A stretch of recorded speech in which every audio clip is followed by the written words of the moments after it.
Get inspired when you're broken up. And speaking about inspired and being positive, Shankar, Santhiram is the managing consultant of EQDT Consulting, a specialist management training and executive leadership coaching consulting firm. Shankar will be publishing a book titled Good People, Better Leaders, and we have him in the studio today, and he is going to talk about what makes for good leadership and how you can apply those principles to your own life. Today we discuss why and how we should develop a sense of belief in our goals. As usual, it is an absolute pleasure and honor to have you on the show. Yeah, welcome back to the studio. Lovely to be here. You know, today we're going to continue with the second driver of the Good People, Better Leaders series, developing a sense of belief. Right. Could you perhaps tell us what this part of the Good People, Better Leaders... Well, the Good People, Better Leaders philosophy, which is based on the work that I do, has got 6 main drivers. The first one we talked about, the first, last month, the month before, was getting connected with your goals. The second part today, we're going to talk about developing a sense of self-belief. You can't achieve any goals if you don't have self-belief. It was very interesting. We had Akash Neil earlier, the F3 driver. He's 18 years old. And he's got some measure of success. Already you can see that. You know, he's doing quite well. And one of the best things he said was he wants to be the first Asian F1 championship winner. Now, you don't become that just with skill. You need a certain sense of belief as well, because the belief complements the skill. We know footballers, for example, who've got phenomenal skills, but very, if they are off form, it's usually not because suddenly you lose your skill. Your skill disappears one day. You wake up one morning, you can't kick the ball. I mean, that doesn't make sense. It's simply because you cognize in your mind and something is a little off, and they say, oh, I had an off day, or there's a dip in form. That's why the best managers never drop their goalkeepers, even though they're doing badly. Because you need to keep them there so that they build the self-belief again. Because if you drop them at the point when they don't do well, they'll never come back because you've just shattered them. Do you know what I mean? And that's essentially it. So it takes a manager quite a long time before they actually drop a goalkeeper. They'll wait for 2, 3, 4 games, unless you keep dropping clangers every week and you're costing the team.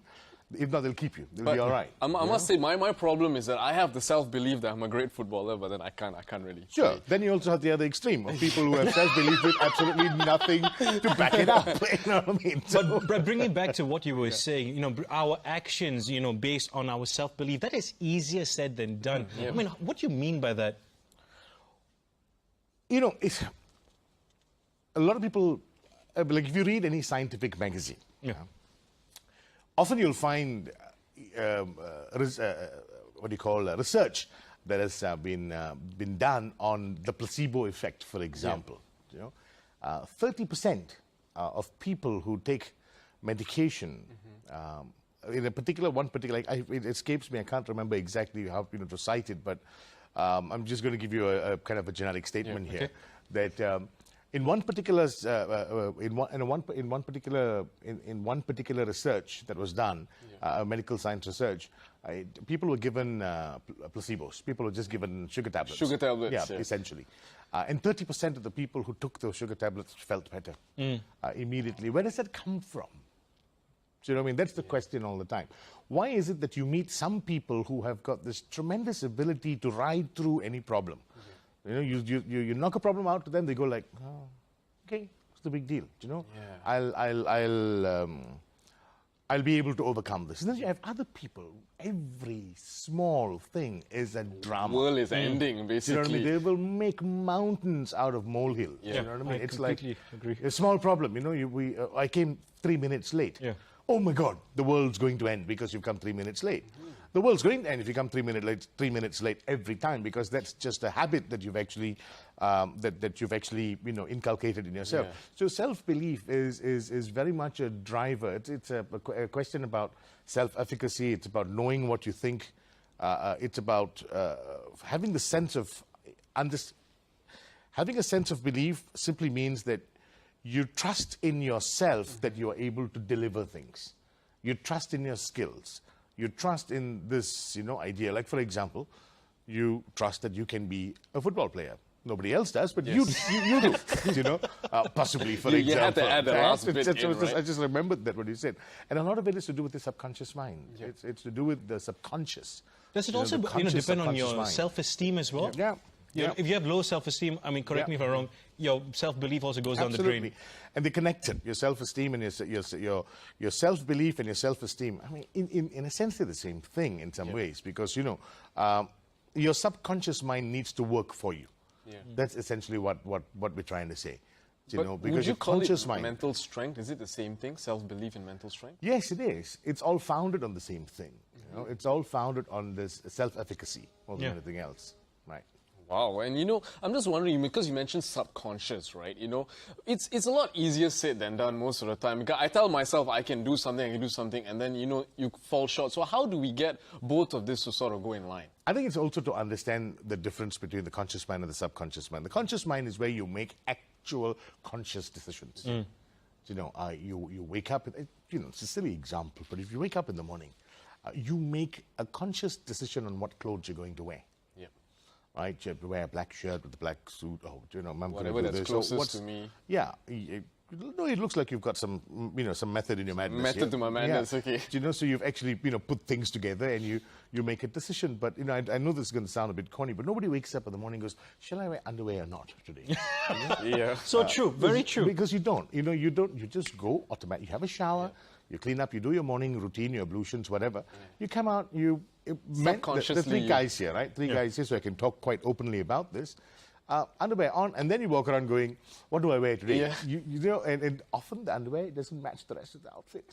You know what I mean? Because what's going. Well, in your case, you never know you're going to sing a song, right? Someone might look at your underwear at any given moment in time. That's for another show altogether. But that's essentially the difference between the conscious mind and the subconscious mind in a nutshell.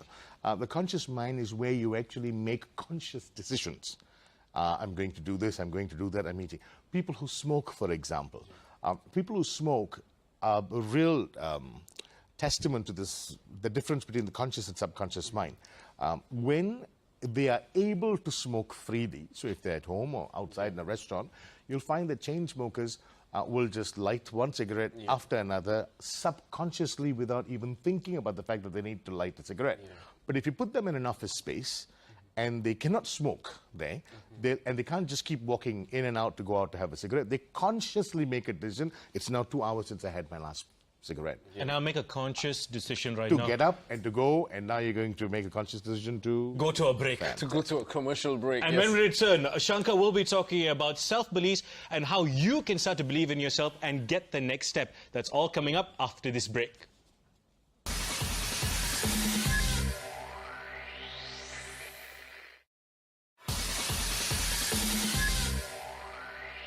Yes, guys, you're still tuned in here with us on VBuzz, and we are still speaking to Shankar Santhiram, who is speaking to us about developing a sense of belief. Now, Shankar, how do you develop a personal sense of self-belief? First thing is you need to actually accept or understand or feel in the back of your mind that the end result is going to be possible. Okay. The end result is going to be possible. And I use a lot of football analogies because I'm a football fan. I watch a lot of football. And some of the best managers in the world who have actually created good, fluid teams have given this a sense of belief to the players. So which means the top teams don't give up in the last 15 minutes of the game. The top teams will carry on. Even if they're 1-0 down, they have this belief that, if I keep doing it, it'll happen. There is a sense of belief. So believe that the end result is possible. Not probable, but actually possible. Big difference, So that means you're basically saying you can teach yourself self-belief, but to make it a proper habit, a routine, is the challenge. That's right. Absolutely, self-belief is something which is teachable and learnable, right? And like everything else in the world, everything else that we do in life, getting stuff from our subconscious mind planted, getting our conscious mind to plant things into our subconscious mind. The moment you plant things in a subconscious mind, it becomes, you don't have to think about it already. If you get up in the morning and you drive to work and you drive the same drive every single morning, right? You will find that there will be times when you will get into your car and the next thing you know, you're in the office. Yeah. And you go like, I'm here already. Yeah, one of those days where like, how did I get here? How did I get here? We all have this kind of stray. And that's because we don't have to consciously think of the route anymore. It simply means you get in the car, your subconscious mind takes over and brings you to work. And there are many things that happen like that, in life with our routines that we do. You'll find that certain things, like if you go to the gym every day at a particular time, you will find that you will go there, and once you get to the gym, it's like an hour. You know exactly what you need to do. You'll do 3 machines, you'll do 4 cycles there, 3 here, 2 there, and off you go, and you don't need to think about what I do. Almost zombie-like. That's you right. just You go into put the it, mode. especially if you're listening to music or if you're just in your own world, zoning out completely, and everyone goes like, wow, well, you're really disciplined. No, actually, you're not disciplined. All you've done is you've programmed stuff in your subconscious mind. So what we need to learn to do is we need to be able to take things from our conscious mind and plant it in our subconscious mind. Okay. And when you plant it in our subconscious mind, it gets fixed in our subconscious mind. It becomes a habit. And these are the habits in life that we're talking about. And once you have that habit fixed, it becomes a series of habits become like what I call a kind of conditioning that takes you and gives you a particular lifestyle, a living style. Sort of you know alter what I mean? your whole lifestyle sort of That's follows right. And there are that. some people who work for 30 years of their life. They wake up every morning at 6 o'clock. Right? And on Saturdays and Sundays, they wake up at 7. Because they get that extra hour because they don't work, right? Once they retire, you would have thought they'll sleep till 9. No, They won't. Yep. They'll still be up at 6 wandering around. My mother is 72 years old right now, and she used to be a school teacher, and there's absolutely no godly reason for her to get up at 5 o'clock in the morning. But whenever I go home to Penang, she'll be knocking about the place at 5:30. That's the time she'll be hammering the vacuum cleaner or the broom And against it's the your door. holiday. And Yeah. I'm going like, what is going on? You know? My uncle does the same thing. But how does self-belief manifest itself? Self-belief manifests itself very simply in your body language, in the way you speak, in the way you carry yourself more than anything else. Self-belief manifests itself in your attitude. You know, high self-belief against low self-belief. People who've got high self-belief, right, have absolutely no need to criticize or mock other people. And are absolutely happy to receive criticism. They'll be like, hey, did I do okay? Yeah. You know, did I sing well today? Can you tell me how I can do it better? Did I present was my TV show nice today? Constructive criticism at the end of the day. You're happy to accept criticism, constructive or otherwise. Okay. That's high self-belief, because some people will give you Yep. silly Is it because criticism. you'll be able to filter out, you take the good from Because the bad? you have self-efficacy, you know what you're good at, right? So no matter how good you are, you also, if you might be a great singer-songwriter, for example, right? And you have belief that you're good at what you do. And if you have high self-belief that what you do is really outstanding, you will have no problem if I come and say, hey, Jay, today that song that you sang the first time, I didn't feel it, man. Not like how you usually do it. And you won't go like, why you say like that? Huh? Who are you? You don't know anything about singing. What? You know what I mean? You try and be a songwriter yourself and say, bloody hell, this is how people talk. I just want to say I don't sound like that. But You won't. I know you don't. I know you don't. But if you had low self-esteem, that's what you would end up doing. Getting insecure. That's right. You get Defensive, insecure, you become basically. defensive. You become extremely. You lose the ability to cognize what people are trying to say to you. And we get stuck with the method with which people are saying things to us, and we lose out in life that way. Some people are rough. Some people are very straight talking. Some people will take 10 minutes to make one point, like what I'm doing right now. Go round and round here and there trying to make it exciting. So you meet different people along the way in life, right? And if you can actually have enough self-belief to know that, hey, okay, Jay speaks like this, and Roshan speaks like that, and so-and-so does this and that. Whatever they give you, you then can decipher what exactly they're trying to say instead of getting upset with the way they're saying it. Yeah. And that's what happens. Being willing to take risks. People who've got self-belief always take risks. Will Well always said. jump up and say. I completely agree with you. But the big question is, I mean, we've spoken about self-belief, but how can you teach yourself self-belief? For someone who's listening out there and he's listening to you and he's like, you make it sound so easy, but it's not so easy. How do you do that? Actually, it's very easy. Steps. Take conscious steps. First conscious step is look at what you've already achieved. All of us, no matter where we are in life, have achieved some measure of success. And if we sit back, coming back to if you listen to your songs and listen to the accolades you've been given about the music that you've written, and then sit back every week, get a cup of tea or whatever your poison is, and think about all the good things people have said about you. Now, how's that make you feel, man? Good. Yeah. And the moment you feel that, you've been on TV, you meet interesting people along the way. Think about the people who've said that you've been a good interviewer, for example, or the good interviews you've had. Go back and watch those things, right? That makes you feel good because, number one, think about the successes that you've had. Think about your strengths. You know, people, when you start businesses, people will ask you to do a SWOT analysis. You know? Successes, weakness, opportunities, and threats, right? If you do a SWOT analysis of your own life, look at all your successes, identify your weaknesses, look at all the opportunities that you have and threats. And if you can see the successes and the opportunities, that will make you feel good. Think about what's important to you, because each of us has got something which is very important to us. And start managing the language of the mind. Okay. Right? So whenever the negative self-talk turns up in your head, go like, you know, okay, stop.